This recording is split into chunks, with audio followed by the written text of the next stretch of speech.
Hello everyone, welcome to my channel সুমাইস kitchen. আশা করছি আপনারা সবাই অনেক ভালো আছেন।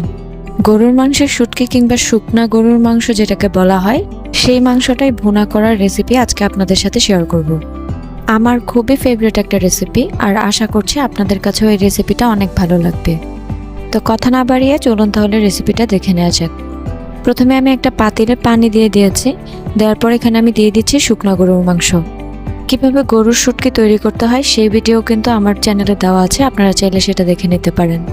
পানির পরিমাণটা একটু বেশি দিয়ে, অর্থাৎ মাংসের উপরে যেন 1 আঙুলেরও বেশি পরিমাণ পানি থাকে, সেই অনুযায়ী আমি এটাকে বলক আসা পর্যন্ত সেদ্ধ করে নেব।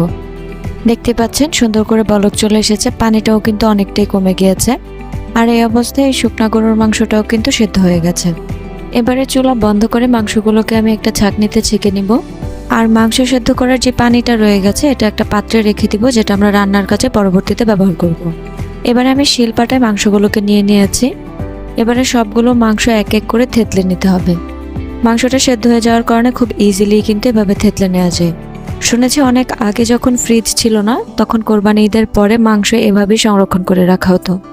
গরুর মাংস এভাবে শুটকি করে নেওয়ার পর কিন্তু সারা বছর জুড়ে এটাকে সংরক্ষণ করে রাখা যায়। আর গরুর মাংসের এই শুটকির টেস্ট কিন্তু অনেক বেশি মজার হয়। দেখতেই পাচ্ছেন আমি কিন্তু সবগুলো মাংসই থেতলে নিয়েছি। এবারে যে মাংসগুলো একটু বেশি লেগে আছে সেগুলোকে এভাবে হাত দিয়ে একটু করে ছাড়িয়ে নিতে হবে। থেতলানো মাংসটা যত ছোট হবে ততই কিন্তু মশলাটা ভালো করে অ্যাবজর্ব করতে পারবে, আর খেতেও অনেক বেশি ভালো লাগবে। আমার সবগুলো মাংসই কিন্তু রেডি করা হয়ে গেছে। এবার আমরা চলে যাব চুলায়। আমি একটা প্যান বসিয়ে নিয়েছি, আর এর মধ্যে দিয়ে দিচ্ছি পর্যাপ্ত পরিমাণে তেল। তেলটা সামান্য গরম হয়ে যাওয়া পর্যন্ত অপেক্ষা করতে হবে। আর এরপরে দিয়ে দিতে হবে পেঁয়াজ। যেহেতু মাংসটা আমি ভুনা করব, সেজন্য পেঁয়াজের পরিমাণটা কিন্তু এখানে একটু বেশিই লাগবে। এখানে আমি 1 কাপের থেকেও বেশি পরিমাণ পেঁয়াজ ব্যবহার করেছি। এবারে পেঁয়াজটাকে আমরা মিডিয়াম আঁচে ভেজে নেব যতক্ষণ পর্যন্ত না হালকা বাদামি রং ধারণ করছে। এখানে আমি 1 চা চামচ পরিমাণ লবণ দিয়ে দিচ্ছি। পেঁয়াজের মধ্যে আগে থেকে লবণ ব্যবহার করলে কিন্তু পেঁয়াজটা একটু তাড়াতাড়ি হয়ে যায়। লবণ দিয়ে একটু ভালো করে নেড়েচেড়ে মিশিয়ে নিচ্ছি।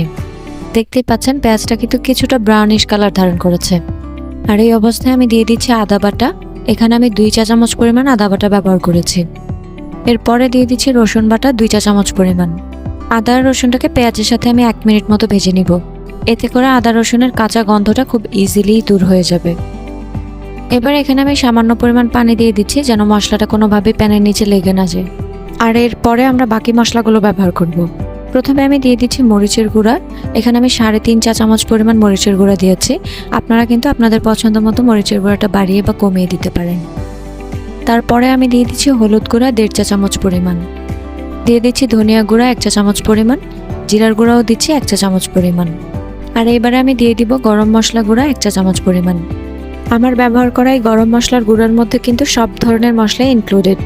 এজন্য এখানে আমি আর কোনো গোটা মশলা ব্যবহার করিনি। তবে আপনাদের কাছে যদি গুঁড়া মশলা না থাকে, সেক্ষেত্রে আপনারা গোটা মশলাগুলো ব্যবহার করতে পারবেন। তেজপাতা, এলাচ, দারচিনি সবকিছুই কিন্তু এখানে ব্যবহার করবেন। আমি সবগুলো মশলাকে খুব ভালো করে নেড়েচেড়ে মিশিয়ে নিচ্ছি। মশলাটা ভালো করে কষে আসা পর্যন্ত অপেক্ষা করতে হবে। দেখুন আমার মশলাটা কিন্তু এই অবস্থায় কষে এসেছে। মশলার তেলটা যখন উপরে ভেসে আসবে তখনই বুঝবেন যে মশলাগুলো ভালো করে কষানো হয়ে গেছে। এবারে আমি থেতলে রাখা যে মাংসগুলো আছে সেগুলো দিয়ে দিচ্ছি।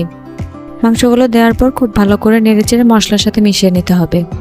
এরপরে আমি ঢাকনা দিয়ে ঢেকে মিডিয়াম ফ্লেমে রেখে মাংসটাকেও খুব ভালো করে কষিয়ে নিব। ঢাকনা তুলে নিচ্ছি। 6-7 মিনিট পর আবারও একটু নেড়ে দিচ্ছি। এই অবস্থায় মাংসটাও কিন্তু কষে এসেছে অনেকটাই। এবারে এখানে দিয়ে দিচ্ছি আলু। মিডিয়াম সাইজের 2টা আলু ছোট ছোট কিউব করে আমি কেটে নিয়েছি। আপনারা কিন্তু চাইলে এটাকে আলু ছাড়াও রান্না করতে পারেন। তবে 1টা বা 2টা আলু ব্যবহার করার ফলে কিন্তু এটার যে থিকনেস আছে সেটা অনেক সুন্দর হয়, আর খেতেও অনেক ভালো লাগে। আলুগুলোও আমি একটু ভালো করে নেড়েচেড়ে মিশিয়ে নিচ্ছি। আর আলুটাকেও কষিয়ে নেওয়ার জন্য সামান্য কিছু পানি এখানে আমি দিয়ে দিচ্ছি। এরপরে আমি আবারও ঢাকনা দিয়ে ঢেকে দিচ্ছি। আরও 5 থেকে 7 মিনিট পর্যন্ত আমি ঢাকনা দিয়ে ঢেকে এভাবে রান্না করে নেব। ঢাকনা তুলে নিয়েছি। এবারে আমি যেই পানিটার মধ্যে শুটকিটা সেদ্ধ করেছিলাম সেই পানিটা এর মধ্যে দিয়ে দিচ্ছি। এরপর দিয়ে দিচ্ছি টমেটো। মিডিয়াম সাইজের একটা টমেটো আমি কিউব করে কেটে এর মধ্যে দিয়ে দিয়েছি। আবারও সব কিছুকে একসাথে একটু নেড়েচেড়ে মিশিয়ে নিচ্ছি। এবার আবারও আমি ঢাকনা দিয়ে ঢেকে দিচ্ছি। ঢাকনা দিয়ে ঢেকে 2 থেকে 3 মিনিট পর্যন্ত মিডিয়াম ফ্লেমে রান্না করে নিতে হবে। দেখুন সবকিছু কিন্তু খুব সুন্দর করে কষে গেছে। এবারে আমরা ঝোলের জন্য পানি দিয়ে দিব। এখানে কোয়ান্টিটি অনুযায়ী 1 থেকে 1.5 কাপ পরিমাণ পানি দিতে হবে। এই অবস্থায় আপনারা একবার লবণটা চেক করে নেবেন, যদি প্রয়োজন হয় সেক্ষেত্রে কিছু লবণ অ্যাড করে নেবেন। আমি এটাকে আবারও ঢাকনা দিয়ে ঢেকে রান্না করে নিব। দেখুন আমি ঢাকনাটা তুলে নিয়েছি। আমার রান্নাটা কিন্তু অলমোস্ট হয়ে এসেছে, তবে যে পানির পরিমাণটা রয়েছে সেটাকে আরও একটু শুকিয়ে নিতে হবে। আমি ঢাকনাটা খুলেই আরও 3 থেকে 4 মিনিট পর্যন্ত জাল করে নিব। দেখুন এই অবস্থায় কিন্তু ঝোলটা আরও অনেকটাই শুকিয়ে গেছে। এই গরুর মাংসের শুটকিটা একটু মাখা মাখা রাখবো আমি, তাই এতটুকু ঝোল রাখা কিন্তু এর জন্য পারফেক্ট। সব কিছু কিন্তু খুব পারফেক্টলি সেদ্ধ হয়ে গেছে, আর এই অবস্থায় কিন্তু আমার রান্নাটাও কমপ্লিট। এবার আমি চুলা বন্ধ করে নিব।